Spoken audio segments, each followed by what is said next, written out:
morning. I am going to fly to Orlando today on JetBlue. I'm running a bit late, but I think I should be able to make the flight okay. There was just like a bit of an accident of me not making the bus I wanted to get, so this is a bit of a problem, but I should be okay. I took the backdoor shortcut into Terminal B, so I'm almost there right now, and I should be fine. But what I'm most excited about today is I believe the plane that I'm on is one of the old A320's from JetBlue. That is the ones with the old green seats.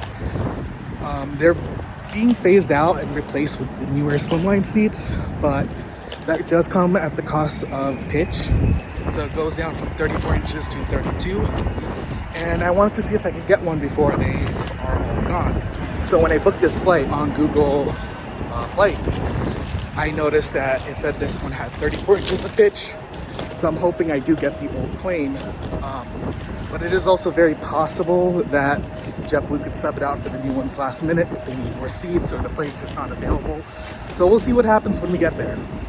Okay, so just to reiterate, I'm flying on JetBlue's A320 Classic plane between New York LaGuardia Airport and Orlando's International Airport in Florida. This is a roughly 3-hour flight and it cost me about $79. But unfortunately, I don't know what a base price for this route would be because unlike Amtrak, airlines use an algorithm to determine what the price should be based on demand. Amtrak, on the other hand, usually has fare buckets, so it's easy to know what the lowest fare could be. But with that out of the way, it's time for me to check out Terminal B. This is the first time I've been able to check out the terminal since construction has been completed.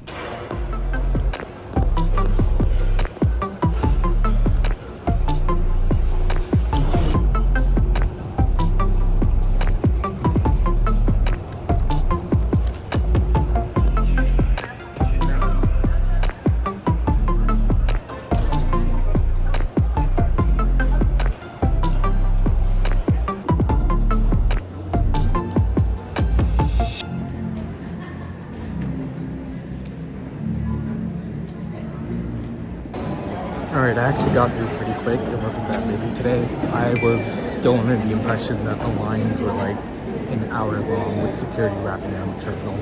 But that wasn't the case, so now we can just get over to the gate.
If you thought the process of me walking over from security to the gate was a very long one, well that's because it is. Unlike your typical train station, airports require a ton of space for passengers to move around as well as planes to maneuver.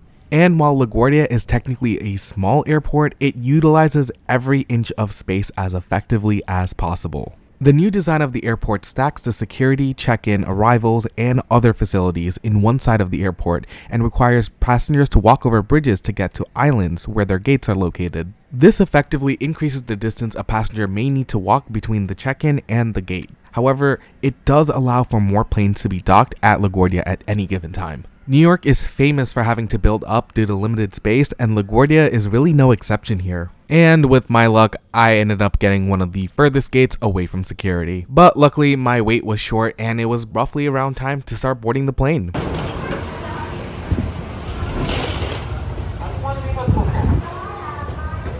I didn't get to see the plane from outside because of the boarding ramp, the position it was in. It just blocked the view. So we're gonna find out right now if it's the old or the new plane.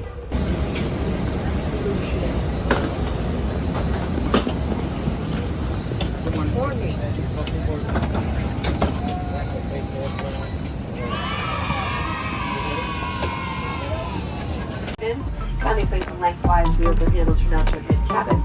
There's system to completely to point to your cooperation during boarding. To your row.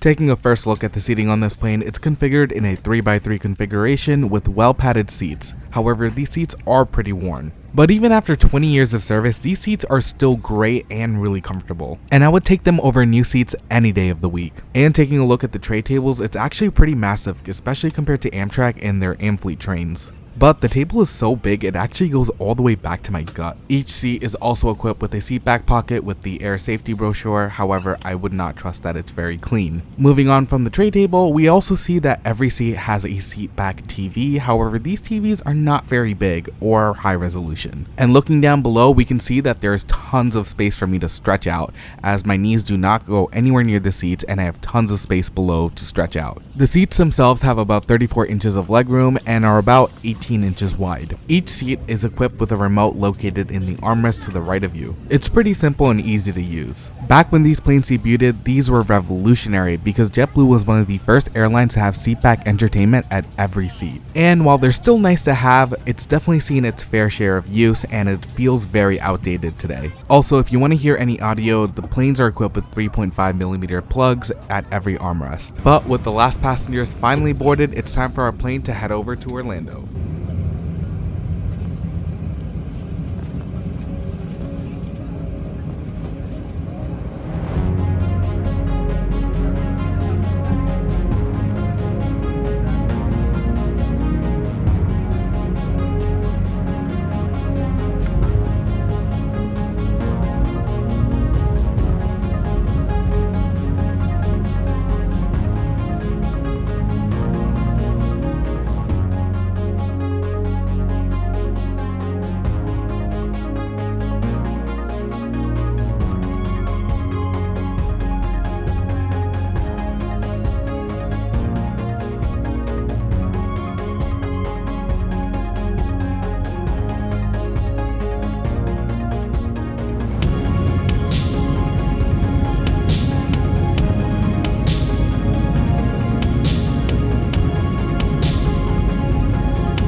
Not long after the plane took off, in-flight service began, starting off with drinks. I just got a cup of ice water because I wasn't really in the mood for anything else. But more importantly, one of the best things about JetBlue is the fact that they offer free Wi-Fi, but it's very tricky to connect to it. You have to physically type out flyfi.com/connect, and if it doesn't go to the connect page and goes to an error page, you actually have to click on the Flyfi logo instead, which will bring you to the actual page. And after following the instructions and logging in, you finally can enjoy some free Wi-Fi on the plane. Unfortunately, the download and upload speeds on the plane are abysmal, but since you're not paying for it, I can't really complain. And while I was still trying to figure out if whether or not I could actually do uploads, the snack cart came around and I grabbed a couple bags of Cheez-Its. Something I noticed after finishing my drink is the fact that JetBlue uses custom made cups, which I think are really neat. Alright, I'm coming up towards the end of my flight, so I just wanted to check out the bathroom. For the most part, it's pretty clean.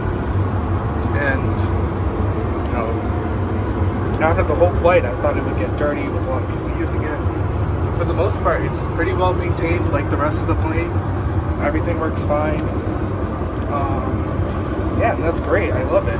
And it is a bit tight, but not uncomfortable or anything. All right.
After deboarding the plane, I finally got my chance to get a look at what the plane looked like from the outside. But interestingly enough, my adventure wasn't over yet, as this was the first time I got to see the new Orlando terminal. And on the day that I landed, they were celebrating their 1-year anniversary. And funny enough, this was actually the day before the Brightline Orlando extension opened. I was actually staying in the hotel located in the main terminal, but since I landed in the new terminal, I had to take the automated people mover back.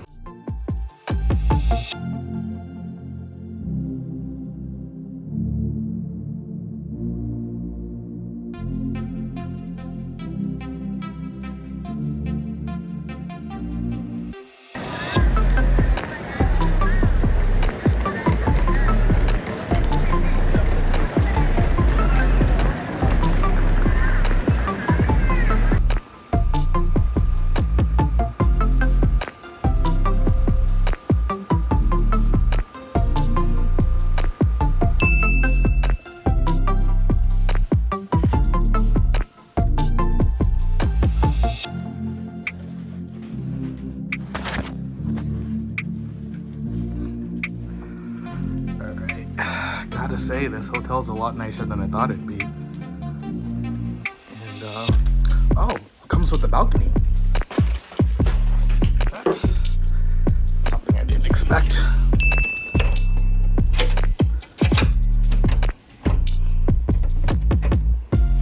I have no idea how to open the balcony.